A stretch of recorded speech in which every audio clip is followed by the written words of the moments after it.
BFM Business, BFM Crypto, le club. Amaury de Tonquedec. Bonjour à toutes et à tous, bienvenue dans le club BFM Crypto. Si demain vous intéresse, vous êtes au bon endroit. Du lundi au jeudi, décryptage, analyse et débat de toute l'actualité Web3. Aujourd'hui, j'ai le plaisir d'accueillir Romain Sagui. Bonjour Romain. Bonjour Amaury. Directeur des opérations chez CoinHouse. Grégory Raymond. Bonjour Grégory. Salut Amaury, salut Romain. Cofondateur et rédacteur en chef à The Big Whale. Ce bear market est-il le plus long? Allons-nous en sortir un jour? Et si oui, quand? On a appris cette semaine que la Citi, 11e plus grosse banque du monde, lançait un service de tokenisation d'actifs. On en parle dans un instant. D'abord, on fait un détour sur le marché crypto avec Valentin Nicot, membre de la cellule info d'experts de Bourse Direct. Bonjour Valentin. Oui, bonjour Amaury. Valentin, on est dans le rouge aujourd'hui. Bitcoin perd un peu plus d'1%. Après qu'hier aux États-Unis, la Fed, la Réserve fédérale américaine, a décidé de garder ses taux inchangés. Une nouvelle hausse prévue avant de la fin de l'année, Valentin. Oui, on n'a pas eu de gros ressentis, en tout cas sur le marché crypto par rapport aux homologues sur les actifs risqués. Même depuis la semaine dernière, on est pour le Bitcoin en légère hausse, donc actuellement à 26 633. Donc un rebond toujours en cours de formation, tout comme d'ailleurs la capitalisation totale du marché, qui depuis le support autour de 1000 milliards est en train... Pardon.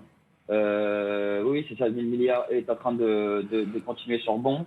On a un prochain gros indicateur technique sur le Bitcoin à 28 500, ce qui est en même temps le milieu du range 25 000, 31 500 et la moyenne mobile de 100 jours. Donc bien sûr très observé par le marché. Il y aura certainement plus de volume passé cette moyenne mobile pour viser éventuellement le haut du range à 31 500 dans un second temps. Mais voilà, vu la zone technique, ça risque de batailler. En termes de prix en dollars pour le Bitcoin, Valentin, c'est quoi le niveau technique qu'il faut absolument surveiller, qui pourrait nous donner une indication sur la tendance à suivre? Moi, je dirais vraiment que c'est la zone 28 500 qui je vous dis, est à la fois milieu de range et moyenne mobile. Donc si d'ici quelques jours, on atteint ce niveau, ce sera déterminant pour la suite. Merci beaucoup Valentin Nicot, membre de la cellule info d'experts de Bourse Direct. Bonne journée Valentin.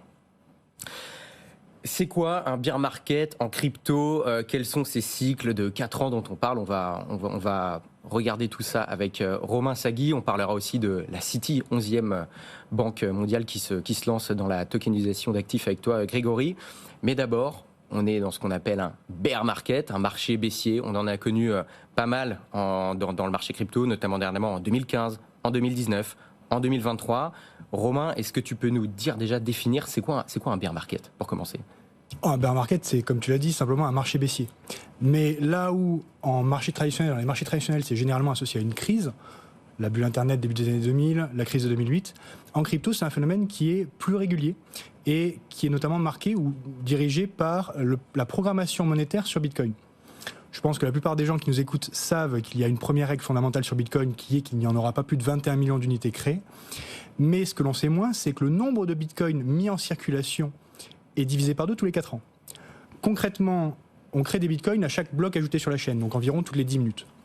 Tous les 210 000 blocs, fois 10 minutes, donc tous les 4 ans, le nombre de bitcoins créés est divisé par 2. C'est le fameux halving. C'est le fameux halving. Et donc, on avait 50 bitcoins créés toutes les 10 minutes en 2009 à sa création, puis 25, 12,5. Aujourd'hui, on est à 6,25. Et en avril prochain, on sera à 3,125 bitcoins créés toutes les 10 minutes. Donc, ce halving, il crée finalement un choc de l'offre. Si en face, vous avez une demande constante ou en augmentation, a priori, vous avez un actif qui va prendre de la valeur pendant, historiquement, 2 ans, atteindre un plus haut historique, et à partir de là, corriger. Et c'est le début du bear market. Et c'est là où vous rentrez dans une période en général d'une année de forte baisse et puis une année incertaine avant le halving suivant et une reprise. Oui, pardon. Non, vas-y.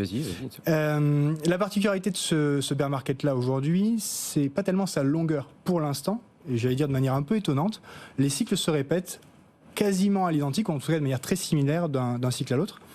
En revanche, c'est un cycle qui est un peu plus ennuyeux que les précédents, parce que moins volatile.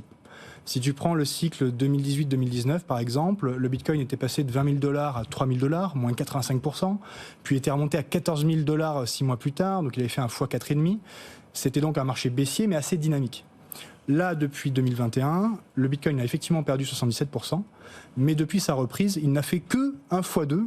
Et donc sur les marchés crypto, 1 x 2, finalement, c'est moins qu'attendu. Ce qui fait dire à beaucoup de gens qu'effectivement, ce bear market est particulièrement pénible parce qu'ennuyeux. Mais c'est lié, d'une part, au marché qui mûrit. Il est plus gros, il est donc moins volatile, et puis surtout à ses liens avec l'économie traditionnelle qui traverse une période un peu compliquée. Mais en termes de longueur, déjà, est-ce qu'il est réellement plus long que les autres? Alors, il paraît peut-être plus long parce que plus ennuyé, entre guillemets, en tout cas quand on parle des cours, parce qu'on va le voir tout à l'heure, il y a plein de choses qui se passent, qui se construisent sous le vernis que sont les cours. Mais en termes de longueur, pour l'instant, on en est où par rapport aux autres? Aujourd'hui, le cycle suit strictement la même tendance ou la même fréquence que les cycles précédents. Donc le prochain halving est prévu pour avril 2024. On a eu, depuis novembre dernier, un redout, si j'ose dire, sur le marché des cryptos. Bitcoin est passé de 15 000 $ à 30 000. On rentre dans une phase d'incertitude où il pourrait y avoir des corrections dans les semaines qui viennent, avant d'espérer effectivement une reprise pour sans doute la fin de l'année ou le début de l'année prochaine. Évidemment, à condition que les cycles se répètent une nouvelle fois, mais encore une fois, pour le moment, c'est le cas. On est strictement dans le timing, le calendrier habituel des cycles précédents. Je suis d'accord avec Romain, le précédent cycle, le bear market, il avait duré 2 ans, un peu plus. Là, les 2 ans officiellement, ça sera en novembre, décembre, donc on est tout à fait dans les temps et la reprise peut s'enclencher avec le halving en début d'année prochaine, c'est tout à fait cohérent. Mais souvent, le marché fait l'inverse de ce qu'on pense, donc à force de répéter que ça va repartir, peut-être que ça va pas se passer comme ça. Bon, donc faut pas trop parler alors. On ne parle pas trop, mais juste avant ça, je voulais qu'on voit comment dire, dans ce que tu as dit tout à l'heure, Romain, il y a moins de volatilité dans ce bear market là. Comment ça s'explique, sachant qu'aujourd'hui, il y a plus d'acteurs traditionnels qui sont à l'intérieur, donc on pourrait se dire qu'au contraire, il y a plus d'afflux financiers. Comment ça se fait qu'avant, alors qu'il y avait moins d'acteurs, c'était plus volatile? En fait, paradoxalement, tu as plusieurs phénomènes qui se combinent. Déjà, la taille. C'est juste plus difficile de bouger un énorme paquebot qu'un petit voilier. Et donc, plus ton marché est gros, plus il faut de la masse monétaire pour le faire bouger dans un sens ou dans l'autre. C'est mécanique. Et ça, la volatilité de Bitcoin se diminue d'un cycle à l'autre et continuera de diminuer dans le temps. Par ailleurs, comme tu l'as rappelé, on a de plus en plus d'acteurs institutionnels qui sont arrivés sur le marché. Ces acteurs institutionnels, ils ont une tendance à placer, et c'est normal, les actifs numériques, les cryptos, dans la catégorie des actifs risqués comme les actions.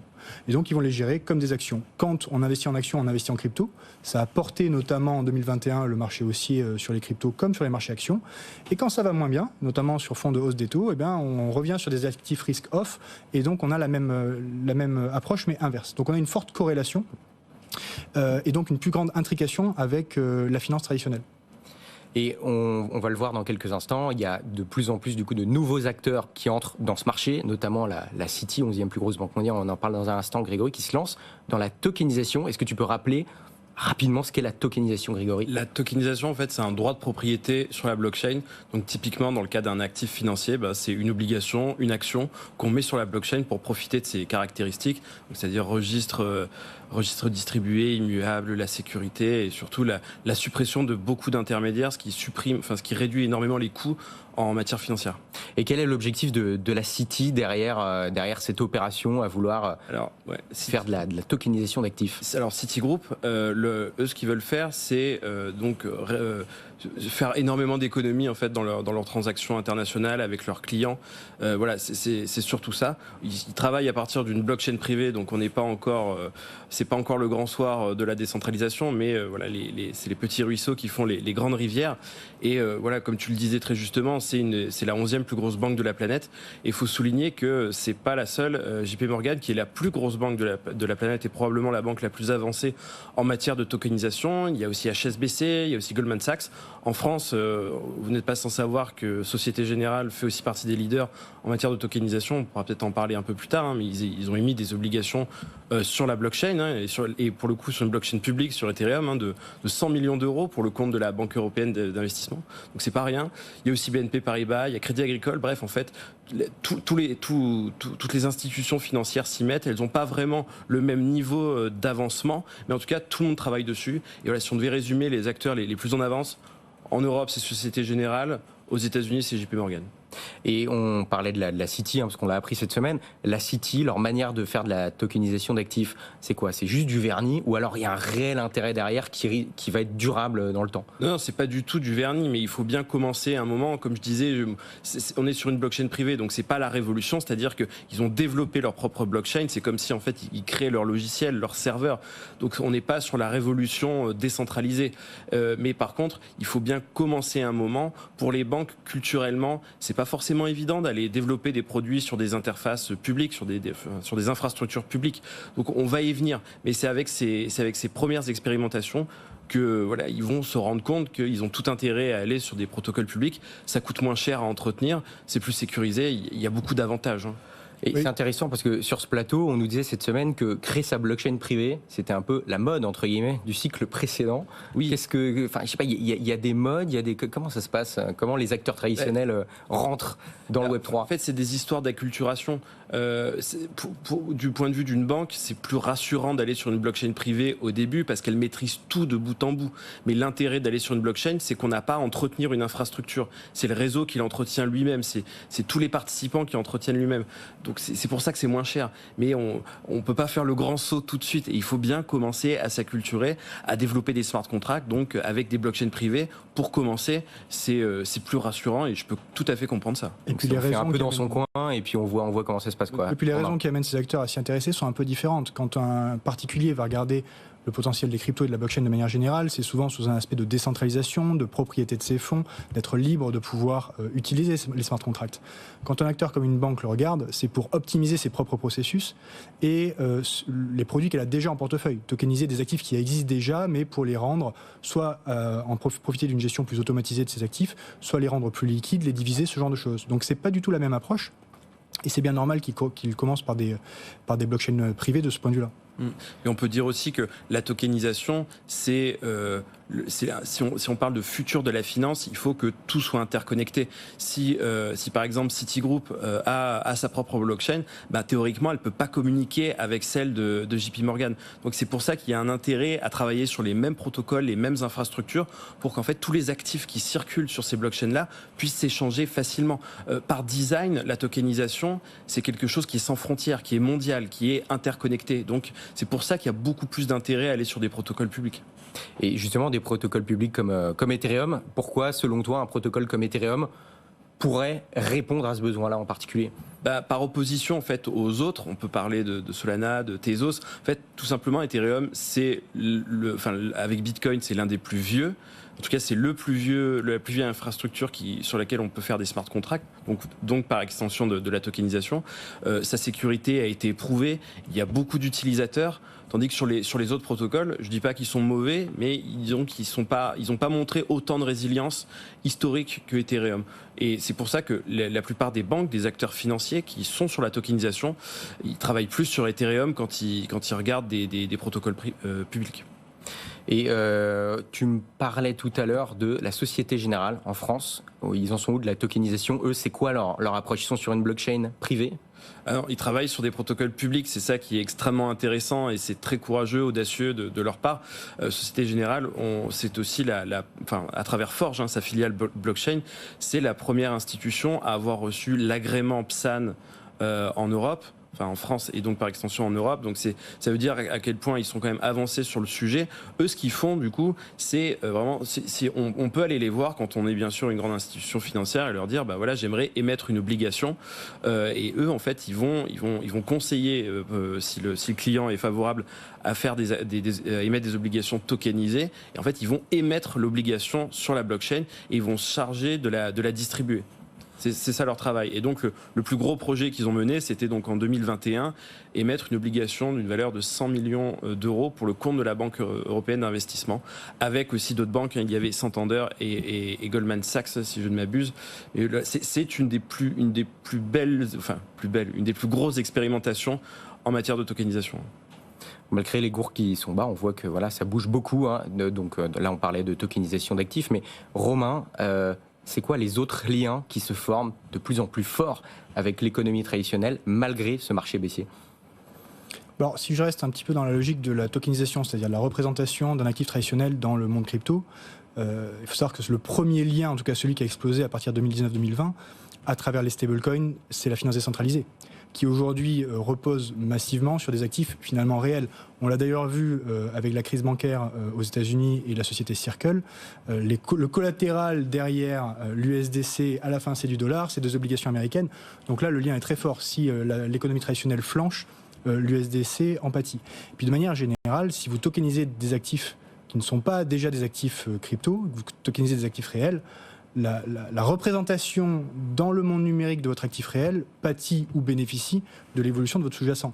La tokenisation immobilière, qui peut avoir énormément d'intérêt, si le marché immobilier demain s'effondre, les tokens représentant des parts d'immobilier vont s'effondrer également. Donc cette intrication, elle est de plus en plus forte parce que justement on a ces ponts entre finances traditionnelles et marché crypto. Et c'est intéressant parce qu'au début, je crois qu'avant le Covid, les marchés crypto et le marché traditionnel n'étaient pas vraiment corrélés. Et depuis le Covid, il y a eu une corrélation beaucoup plus forte, mais là qui est en train de se défaire, Romain. Oui, tout à fait, c'est ce que l'on constate, c'est assez intéressant. Alors, quand on parle de cette corrélation, pour être très précis, on regarde la corrélation de l'évolution du prix du Bitcoin et la corrélation d'un indice américain, typiquement le S&P 500. Pour voir s'ils évoluent de concert, à l'opposé, ou qu'ils ne sont pas Pourquoi corrélés. le S&P 500 en particulier Parce que c'est une représentation de grandes entreprises américaines, donc ça fait un bon panier économique à regarder, mais on peut s'amuser à faire des corrélations avec tout un tas d'autres indicateurs, le Nasdaq, le CAC 40, ou autre. Et ce qui est assez intéressant, c'est qu'avant 2019, effectivement, il y avait très peu de corrélation. Il y avait une décorrélation en fait, quasi totale entre un S&P 500 et le Bitcoin. Je parle sur des temps longs, je parle sur des années complètes. Évidemment, sur des périodes courtes, il y a toujours un peu de corrélation ou de décorrélation. Et là, c'est très intéressant quand vous construisez un patrimoine ou un portefeuille, parce que vous avez envie d'avoir des actifs qui soient décorrélés, parce que si l'un s'effondre, au moins l'autre protège votre patrimoine. Depuis 2020, au contraire, on a une très forte corrélation. C'est-à-dire que sur des temps courts, cette corrélation a dépassé les 80% entre le S&P 500 et le Bitcoin. C'est ce que reprochaient certains détracteurs de Bitcoin au Bitcoin d'ailleurs. Et d'ailleurs, c'est ce qui a encore reproché hier. On a eu le FOMC américain et il y a eu pas mal de blagues sur les réseaux sociaux disant vous vous croyez décentralisé, mais vous attendez que la Fed vous dise où va aller le Bitcoin, ce qui est effectivement pertinent. Mais cette forte corrélation, a priori, alors la question c'est est-ce que cette forte corrélation, elle est durable ou elle est temporaire ? Sur les deux, 3 dernières années, deux choses semblent être le moteur de cette corrélation. La première, c'est ce qu'on expliquait tout à l'heure, c'est-à-dire l'adoption de Bitcoin et des cryptos par les institutionnels qui les traitent comme des actions dans leur gestion de portefeuille. Donc si vous traitez les deux actifs de la même manière, forcément, vous allez avoir un effet qui est corrélé. Et puis évidemment, l'émission monétaire massive depuis la crise du Covid qui a permis à tous les marchés de gonfler, crypto compris, et qui maintenant dégonfle avec la hausse des taux. Donc ça peut expliquer une corrélation, on va dire, temporaire. Ce niveau de corrélation, depuis quelques semaines, quelques mois, il s'effondre. Il revient au niveau antérieur, il revient à avant 2020. Et donc la question qui se pose pour les semaines qui viennent, évidemment on n'a pas encore la réponse, c'est est-ce qu'on va vers une décorrélation des marchés, donc décorrélation de la crypto avec les marchés traditionnels, ou est-ce que cette décorrélation est juste temporaire ? Si on a une vraie décorrélation, si on revient entre guillemets à la normale, c'est extrêmement intéressant dans un monde économique incertain. Ça voudrait dire soit qu'en cas de crise économique, les cryptos résisteraient mieux, et donc Bitcoin, parlons de Bitcoin, résisterait mieux et donc serait un amortisseur de crise, soit que dans un marché incertain qui, lui, traditionnellement, se resterait un peu plat ou dans un sillon, on aurait un marché haussier traditionnel avec un cycle qui se répète comme précédemment. Donc cette corrélation est à regarder. Et Grégory, toi, tu observes cette décorrélation-là ? Oui, je suis d'accord. Oui, je suis complètement d'accord avec Romain. Mais je trouve que, en fait, ce qui est la clé de cette histoire, c'est la perception que les investisseurs ont vis-à-vis de Bitcoin. Pendant très longtemps, ça a été traité comme un actif à risque, comme on l'a vu entre 2020 et à peu près maintenant. Les gens investissaient dans le Bitcoin comme s'ils investissaient dans une action à risque. Là, aujourd'hui, avec l'inflation, en fait, si la narrative Bitcoin, création monétaire limitée, rempart, refuge contre la hausse des prix, contre l'inflation. En fait, c'est à ce moment-là que va s'enclencher une vraie décorrélation. Décorrélation. Voilà. Et justement, s'il y avait une crise économique, bon, si c'est corrélé, ça risque pas d'aider, d'être une valeur refuge, comme on le dit souvent.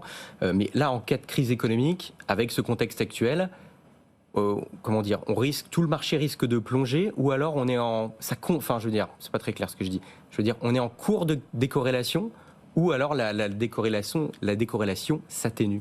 C'est bien ce qu'il faut regarder dans les semaines qui viennent. Globalement, on peut regarder 3 scénarios. Il y a un scénario central, c'est-à-dire celui, en tout cas, sur lequel on on pense qu'il a le plus de probabilité de se produire, qu'il y a effectivement des cycles crypto qui se répètent. Parce que pour l'instant, étonnamment, il n'y a pas de changement dans ces cycles et donc halving en 2024, a priori sans doute des hausses et des baisses d'ici là et puis ensuite un marché qui reprend tranquillement des couleurs, qui accélère jusqu'à fin 2024 et qui retrouve des nouveaux plus hauts historiques en 2025. Ça, c'est le scénario central, c'est celui sur lequel on base la plupart des projections. Néanmoins, il y a une crise économique qui pointe son nez et là, il y a 2 sous-scénarios possibles. Il y a le scénario Covid. On se rappelle, au déclenchement de la crise du Covid, en février-mars 2020, tous les marchés tombent, crypto y compris. Néanmoins, Bitcoin et les cryptos rattrapent beaucoup plus vite. C'est-à-dire qu'il faut 1 mois à Bitcoin pour retrouver son prix précédent la crise et ensuite il décolle et il passe par devant les marchés beaucoup plus rapidement. Ça, ce serait possible. C'est-à-dire une crise qui emporte tous les marchés parce que panique, peur et tous les actifs sont corrélés, mais des cryptos qui sont plus résilientes et qui rebondissent plus vite. Et puis il y a le scénario qu'il faut avoir en tête parce qu'il pourrait se produire même s'il ne s'est encore jamais produit.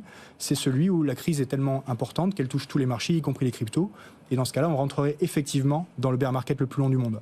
Néanmoins, ce dernier scénario, pourquoi il ne s'est jamais produit ? Parce que Bitcoin et les cryptos n'ont jamais en fait traversé une crise économique mondiale. Bitcoin a été créé en 2009, donc post-2007-2008.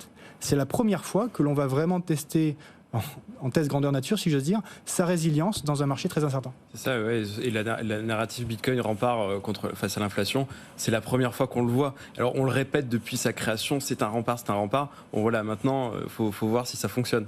Alors on précise, on parle avec un prisme franco-français ou en tout cas européen. Il y a plein de pays dans le monde qui ont déjà vu Bitcoin comme solution de rempart face à l'inflation, en tout cas à l'effondrement de leur monnaie nationale. On pense à l'Argentine, la Turquie, le Liban, il y en a d'autres. Donc la preuve est faite. Mais les populations européennes et américaines ne l'ont pas senti encore, n'en ont pas eu besoin pour ça. J'en parlais encore hier en débat. L'utilité perçue par un Français moyen aujourd'hui de Bitcoin, c'est un investissement pour se diversifier, pour gagner de l'argent plus tard. J'aimerais bien que ça reste le cas, mais il y a une vraie utilité de rempart contre l'inflation, ou en tout cas de police d'assurance contre une monnaie qui s'érode, et effectivement c'est ce qui est en train de se passer aujourd'hui dans nos économies, et Bitcoin devrait pouvoir jouer ce rôle-là dans les années qui viennent. Mais je mettrais juste un petit bémol, Bitcoin est moins développé dans ce genre de pays-là que les stablecoins. Les populations qui sont face à des grosses dévaluations de monnaie se tournent majoritairement vers les stablecoins. Donc il y a peut-être un échec encore de Bitcoin à ce niveau-là. Mais je rajouterais une nouvelle inconnue à l'incertitude de l'avenir par rapport au prochain cycle. En fait, il y a l'ETF Bitcoin qui est censé arriver. C'est pour 2024, celui de BlackRock. Bien sûr, tout n'est pas encore entériné, mais est-ce que ça risque pas d'ajouter une corrélation supplémentaire au marché traditionnel ? Tout le monde s'attend à ce que ça fasse monter les cours parce que voilà, il va y avoir un accès encore plus démocratisé à Bitcoin. Mais hier soir, j'en parlais avec un gros gestionnaire de fonds. En fait, il se disait que en fait, ça peut paraître contre-intuitif, mais cet événement-là pourrait en fait faire pression à la baisse sur le prix, parce que ça short aussi ce genre d'instrument. Donc il faut se méfier quand on utilise l'actu de l'ETF Bitcoin qui pourrait ne faire monter que le prix, quoi. Donc, surtout qu'on pourrait se dire, est-ce que le fait qu'un potentiel ETF Bitcoin Spot soit créé, est-ce que c'est pas déjà pricé dans les cours ? C'est aussi tout un débat, parce que ça peut être pricé, comme après l'afflux financier peut être tellement énorme, l'afflux financier qui arrivera potentiellement si ces ETF sont autorisés. C'est vrai, mais la particularité quand même d'un ETF spot, contrairement, parce que des ETF existent déjà, mais sur des contrats à terme, donc il n'y a pas besoin de détenir véritablement le sous-jacent, en tout cas pas la totalité du sous-jacent. L'intérêt d'un ETF spot, en tout cas pour les marchés, c'est que l'émetteur doit détenir de vrais bitcoins sur la chaîne pour backer son indice. Donc si vous avez une demande, vous allez avoir une pression acheteuse sur l'émission primaire. Et donc si vous avez effectivement un phénomène de halving avec une diminution de la création monétaire, bien sûr il y a le stock, mais si en face la demande augmente, normalement vous aurez une augmentation du prix de l'actif. Je pense qu'il faut surtout décorréler les échéances de temps et revenir à des notions d'investissement de long terme. C'est-à-dire qu'effectivement un ETF spot, est-ce que ça peut faire monter ou baisser le marché sur un mois, sur 2 mois ? Est-ce qu'une crise mondiale peut avoir un impact sur quelques semaines, quelques mois, quelques années ? Sans doute. Mais à la fin vous avez un actif qui est rare, qui n'y en aura jamais plus de 21 millions. Et en face de cet actif rare, vous avez manifestement une adoption croissante, soit de particuliers, soit de pays, soit d'institutionnels. Cette adoption croissante aura forcément un effet. On ne sait pas dire quand. A priori, à partir de l'année prochaine et du halving, il faudra le vérifier. Mais à long terme, certainement. On s'arrête sur cette note d'espoir, messieurs. Merci beaucoup d'avoir été avec nous. Grégory Raymond, cofondateur et rédacteur en chef de The Big Whale. Romain Sagui, directeur des opérations chez CoinHouse. Merci, messieurs. Merci. Retrouvez demain à partir de 15h les pros des cryptos avec Guillaume Sommerer. Quant à nous, on se retrouve lundi dès 15h. Bonne journée, bonne soirée. À lundi. BFM Business, BFM Crypto, le club.